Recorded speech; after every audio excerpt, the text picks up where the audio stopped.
Good morning, everybody. It's a pleasure to be with you. My name is Peter Cochrane.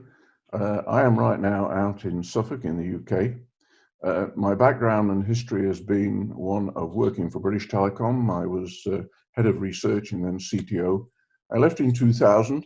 I've had my own company for the last 20 years.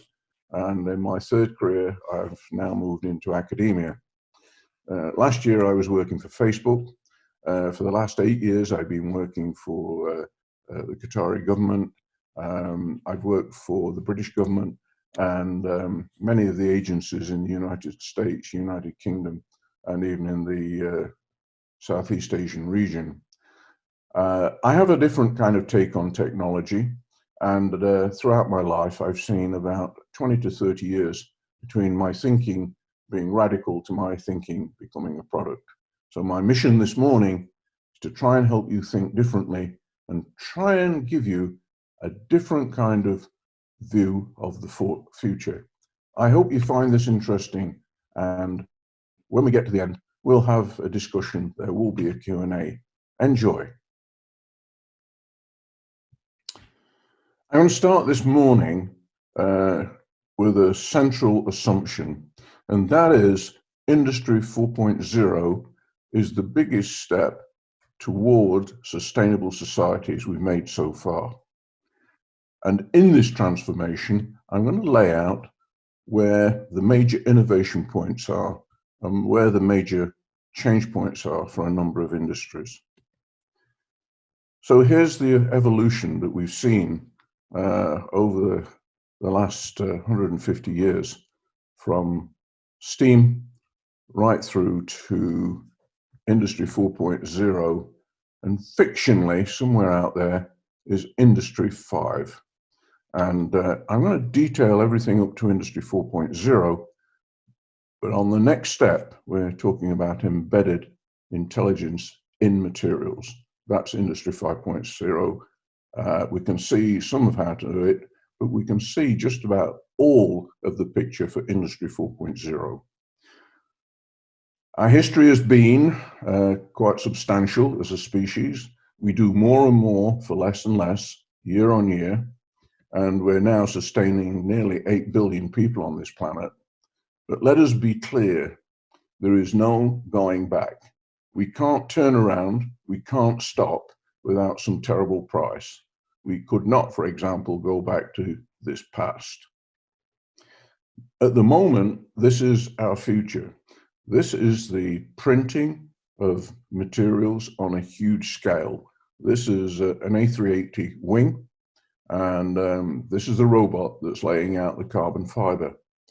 This is a magical piece of equipment. I've actually seen it. Here is the autoclave.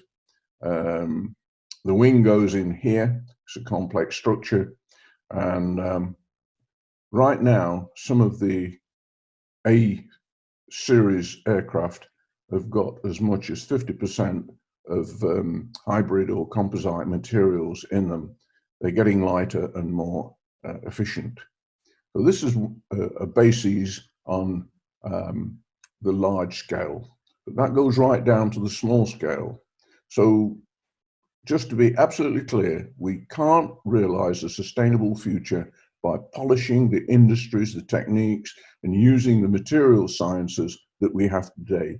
We have to do something new. And you don't solve these problems from within the system, as Einstein said, or our material processes thinking models have to be radically different. So this is the path I want to take with this presentation. If we don't do something like this, the price will be pretty terrible. Global warming is not going to slow down, and weather patterns are just going to get worse. And the mechanisms are all highly nonlinear. And for sure, our politicians do not understand that if we were to halt the global warming, we would not then reverse down the same curve to the same climatic situation. We would go to a new point of stability, and we don't know what that is. The destruction, the wholesale destruction of the ecosystem and the wastage is gross. And what we do know for sure is recycling does not work. This is a prime example of people with a good heart, but without a good mind. They have put systems in place of this kind on the basis of instinct without any prior modeling. And we need a different approach right across the board. We as a species are over-demanding on a massive scale. At a best estimate that I can come up with, we're consuming about 1.5 planets worth of raw materials every year. This is clearly not sustainable. We have to think differently. So the first point is energy. There is not an energy generation problem, but there is a very big energy storage problem. And until we sort that out, we're not going to cure our energy demands. Now, this is an unusual epoch. With the coronavirus, we can now all see the impact of our transport and logistics network in air, sea, and on land. And it is massive. For the first time in about 30 years, you can now see China and China cities from space with a satellite, because the fog of exported pollution from Europe, if you will, is actually cleared. We have to look at ways of doing what we're doing, and indeed more, but using less materials and less energy. Changing the light bulbs ain't it. Changing the light bulbs, and there is no single solution. This is a complex situation, and there are absolutely no simple solutions to complex problems. On a wider objective, we really have got to take care of this.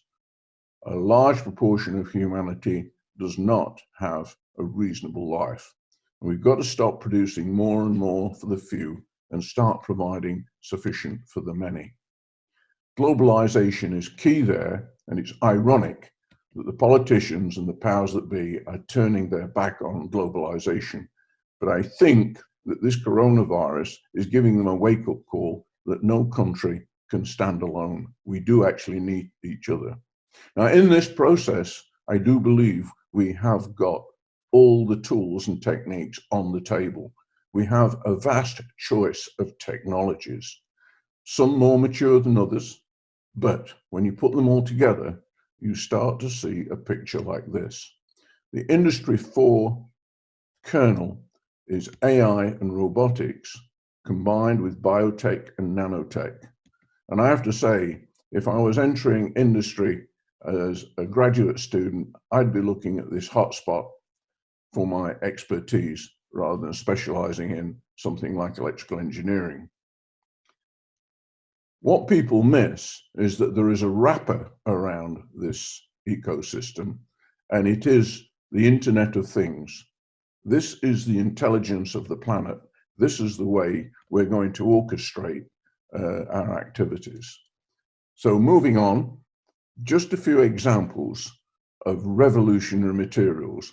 This is now being used in aircraft paneling, but matrix materials of this kind work for lightness, for strength, but also for things like energy storage.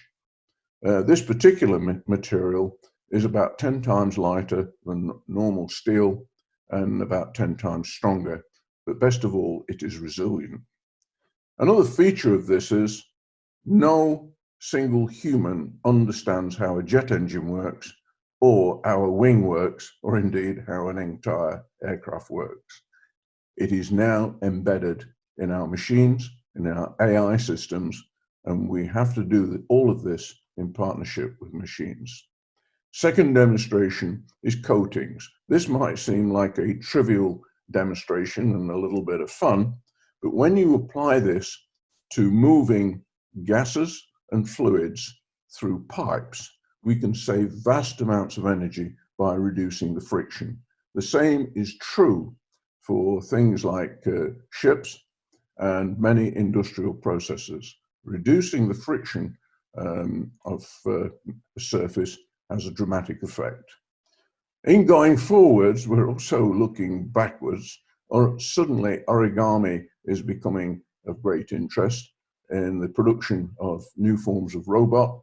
and micro-robot, and the way we control these things and how we employ them is going to be important. These actually will also be tools of manufacture. Again, in materials science, here we have concrete that's self-healing. We have a bullet hole in a windshield, obviously an American windshield, that's self-healing. And we have a rubber that can be cut in half and then it will just heal immediately when you put it back together. Top right, we see someone taking this paint job on a sports car down to the metalwork, and then with something just a little warmer than a hairdryer, it self-heals. So here's my new car in the future, self-cleaning. The panels are all printed. The colors of the panels are all programmable, so I can have a red car, my wife can have a green car. Self-repairing to a point, so I don't have to fess up if I go to the supermarket and I scratch my car or put a little dent in it, it will ping out. But best of all, integrated energy storage. Supposing instead of having big batteries, every panel on the car was actually storing energy. The reality is we can't do all of this. Well, not all at once anyway. We can do each one of these features one at a time. So the engineering job, this is no longer a science project, the engineering job is to integrate all these individual features into a single material. That's transformative.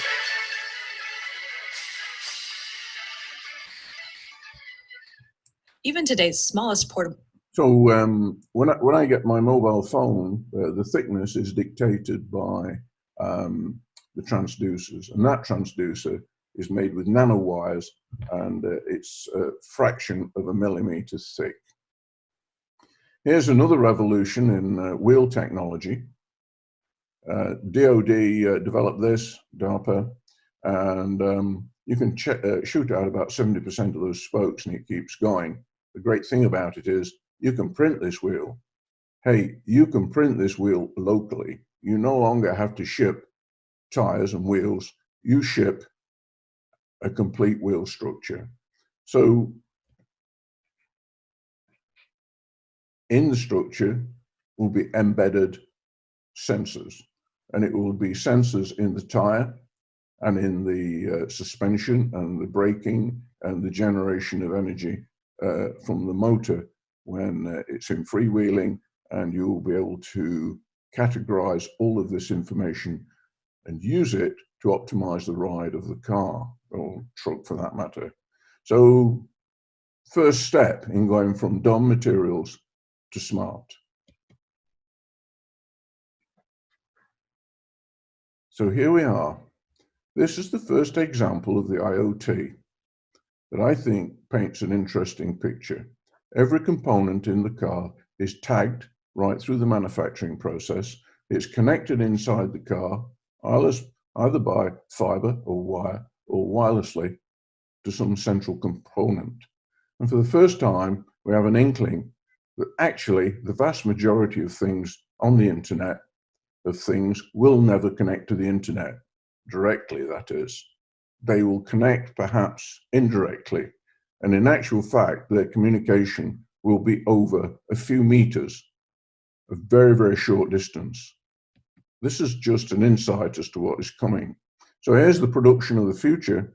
We stop shipping products, we start shipping designs, but best of all, we only transport powders and fluids to manufacture the item. This means we could take off the road about 90% of the trucks and 90% of the aircraft flying for the transport of materials or products, and the same for shipping. This is transformative. Another thing that people are not realizing with Industry 4.0 and with the IoT is that designers become a part of the loop. So my favorite example is my wife's washing machine has got about 90 options and she uses 4. If the designers could see that only a handful of their options were being used, they could just reduce the complexity and possibly the cost and possibly the energy consumption. This applies to all our products, all our white and brown goods. Feeding the world. I live in an agricultural area. What I do understand is the world as depicted on the right. What people in the cities seem to think is the world is as depicted on the left. In actual fact, this is now what is happening. We are getting food farms that are vertical. Lettuce is grown on racks. That lighting in the background is tuned to optimize the growth rate of the lettuce. In the latest of these factories, there is no soil. The roots of the products hang in a mist that sustains them. And you've got 24/7 productivity, non-stop, to order. And you're doing it right in the middle of a city in a disused office building or warehouse. Unlike the farming that predominates, we're not subject to the weather anymore. And this turns out to be far cheaper, far more efficient, and far less prone to things like infestations and drought or any kind of pestilence. A little further, people are working on things like this, robots that plant individual seeds. Whether or not this occurs and actually happens, whether these go around in the future and take out weeds, we'll see. But there are conflicting models and an awful lot of innovation. Device-to-device communication is starting to show up everywhere as being really important. This is the IoT writ large. This is the dominant mode. Again, everything is communicating over a very short distance. And in our lives, I have to tell you that when my food is tagged, when all my health devices are talking to each other, and when everything is actually put together, I've got a complete health system within my home, and none of it goes on the internet. How about this as a problem? I've actually worked on this. It's really difficult. Believe me, the logistics system of the planet is really quite retarded. There's very little sophistication in the way it's organized, and this is where we need to get to. We cannot get the containers to see the sky, let alone communicate to a satellite, but we can get them to talk to each other. We can get them to talk to the ship, and they can get to talk to shore. The containers on the back of a truck on shore are not going to have 5G or 4 or 3G, but they will have the same communication system that allows them to talk to the truck, which then can get onto 3, 4, 5G. Right now in the EU, truck fill is only about 20%. The vast majority of containers are empty. How come? We do not have the technology that allows us to share and manage containers in a more efficient way.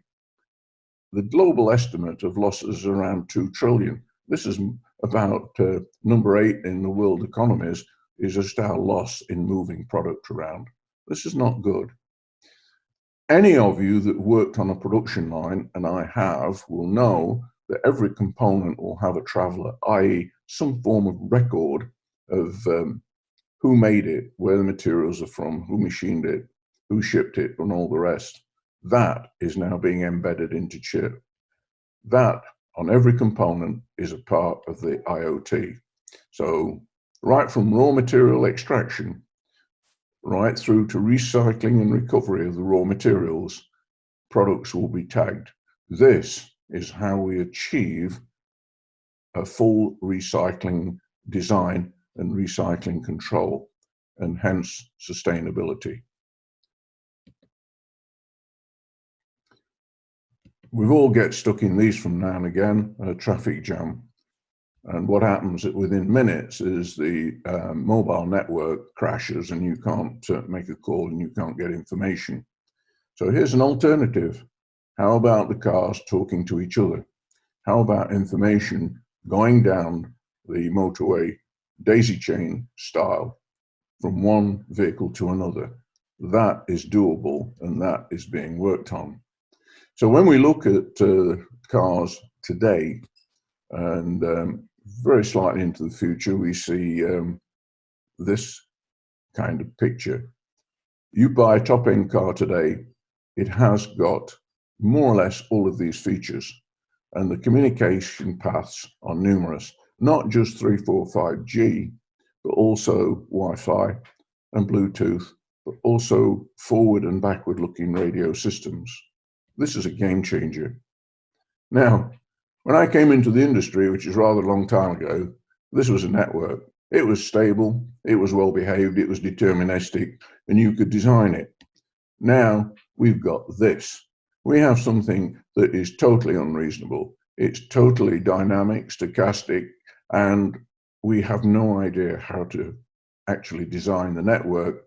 All we do is make a best guess, and we then suffer the emergent properties one way or another. We learn as it goes. This is uncomfortable for engineers and scientists, but this is the truth. There's a big opening here for far more research, because if we could model this kind of situation, we may be able to do a much better design. In this world of IoT, the single biggest danger right now is the security aspect, because nobody is thinking deeply about it. Nobody is actually doing anything really serious about it. And I'm going to suggest to you that when some device enters an environment and tries to implant some form of malware, as in a virus kind of mode, we need an autoimmunity system. We need something that actually apes what keeps you and I alive, what keeps some people safe from the coronavirus, but fails in others. This fange is out there hunting down bodies that should not be there and consuming them. We need something similar for our network. So in this simulation, if you watch the buildup of the red dots, this is the flow of malware as depicted by people moving around, devices moving around, and the malware being propagated over the internet. But notice that the people that have got a good immune system fight back, spread their gene, and all of a sudden the network self-heals. That's the model I think we need for the future. So to wireless, I just want to point something out that is blindingly obvious, but I don't believe people are thinking anymore. There are no digital radios, or there's no digital wireless. We've only got the old analog technologies from 1915, and all we've done is stick digital modems on them. This will not do. This is the mindset that people still have. It will not do. We are not transmitting lots of power over huge distances and with a view to conserving a very expensive bandwidth. Even this, which is the predominant mode, is not where we should be. This is more like it, where we have, for example, 5G on the end of the fiber in every home and office. That might just work, and it might just do the job that we need it to do. And this is an interesting factoid. Wi-Fi transports about 55% of the internet traffic. Copper and fiber to the premises is only about 45%. But 3 and 4G right now is about 5%. And the question is, what will 5G do? So this is my model of 5G. It does absolutely everything, but rather badly. It only has, to my mind, 2 interesting features and 1 big failure. The 2 interesting features are potentially huge bandwidth if we had the supporting network of fiber, which we do not. And therefore 5G fails on the first test, because whilst it can provide bandwidth over the short distance to the tower, beyond that, the network is largely insufficient in many countries. The second feature, which I think is absolutely the most important, is the very, very low latency, which is required for all real-time machine and human communication in a world of automation, robotics, remote surgery, and telemedical applications. The big downer, well, 5G is really a bit of a fudge on a lot of 4G features. Net result is it's hugely power hungry in the handset. And on the base stations, we're now seeing 10 kilowatt water-cooled power head ends or base stations and towers. This is crazy.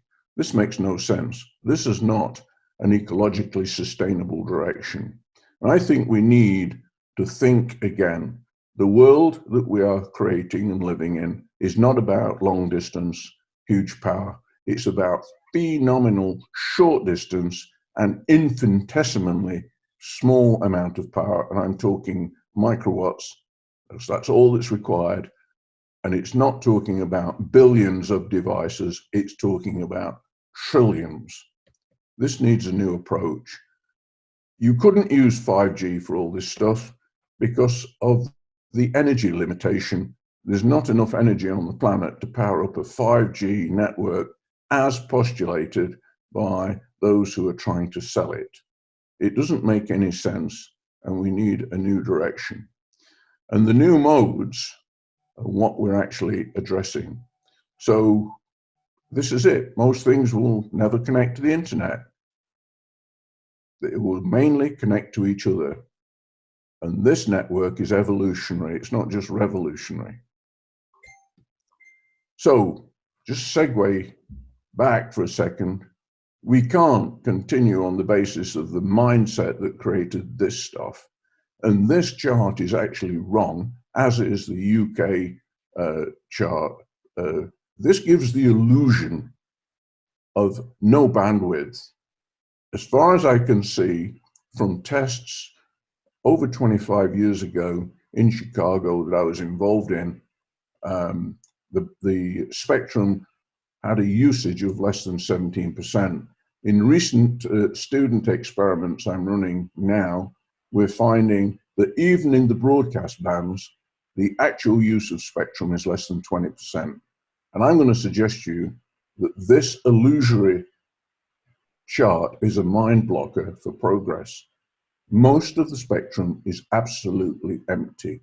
So here, for example, is a chunk of the Wi-Fi spectrum in a dense location in London. It's mostly not used. This is a bit of a surprise. And then come these wonderful new opportunities. And I see these peaks of absorption to molecular absorption in the atmosphere as God-given spatial filters. You can put stuff in those slots and it will not radiate very far. And it's a natural filter for IoT applications. But this mode of operation, what we have established, I see as unfit for the future and actually untenable. So I want to do something unusual. I want to waste bandwidth. Bandwidth is plentiful, it's free, and it's an irrelevancy. This is an upside down way of thinking, I know, but here it is. What we've done is look at the signal to noise and the bandwidth and said, that's it. We've applied Shannon's Shannon-Hartley theorem, and we've come up with a whole bunch of technologies that were fine for the past. But in the future, we need to use all three dimensions, and we can transport the same information in several different ways. So I don't think anymore in terms of the information space.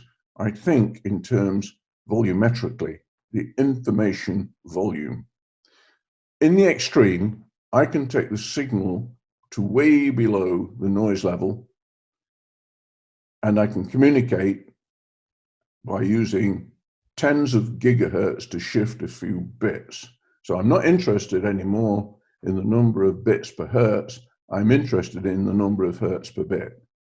So here's an example of an ultra-wideband signal. And then if we wind it up to something that's much wider, we could use 50 gigs. This overcomes so many things. oscillator stability, phase noise, reflections,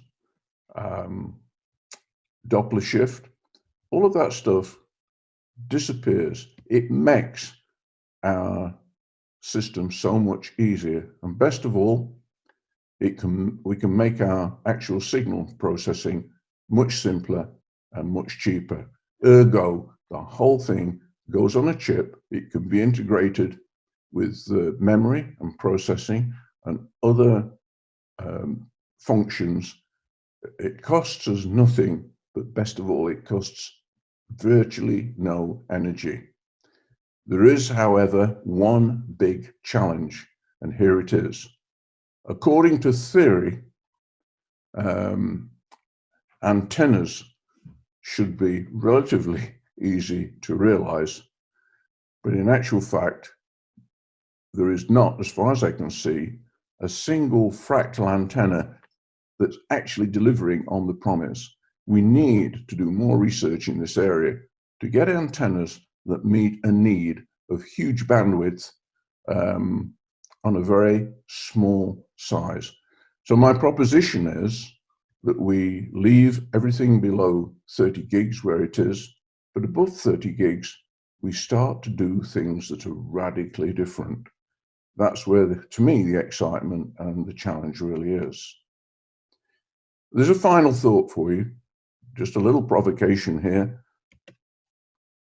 Is all this stuff, it's intelligent, and I'm going to suggest to you that things that think will want to link, and things that link will want to think. I'd ask you to think about that, because I happen to think it's important, and I happen to think that the IoT is going to be the epitome of this mode. Intelligence and life are emergent properties of complexity. Think about it. What's going to happen? It's going to be exciting. Ladies and gentlemen, thank you very much for your attention. I hope you found that stimulating. And if you would like to get a copy of this slide set, go to this website. There is also supporting material, and I will now make you an offer you can refuse. If at some point, an hour from now, a week from now, 3 years from now, something pops into your mind you want to discuss, if you email me, I will engage with you. I will try and help you. Thank you.